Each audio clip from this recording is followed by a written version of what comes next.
In 1932, the Tuskegee Institute, a historically black college, initiated a study to gain information about and protect the public of Macon County, Alabama from syphilis, a disease that at the time was not wholly curable.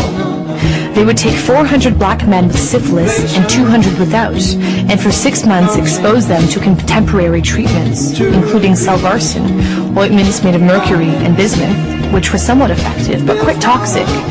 Money was set aside by the Rosenwald Fund to cure the patients. Problems emerged. The Rosenwald Fund removed funding due to the stock market crash of 1929.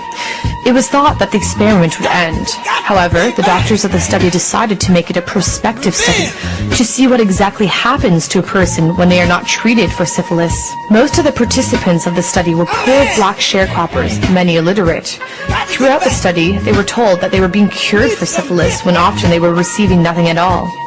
Further still, by convincing the participants that they were getting special treatment, they subjected the men to spinal taps. They also had to agree to an autopsy after their death in order to receive the promised $1,000 for their, quote, possible burial. Even when penicillin became the standard procedure for treating syphilis in 1947, these men were denied treatment.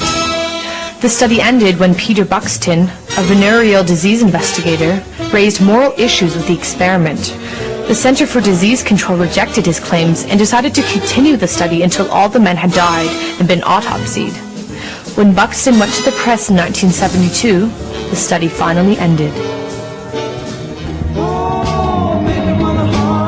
At the end of the study in 1972, 40 years after it began, only 74 of the test subjects were still alive.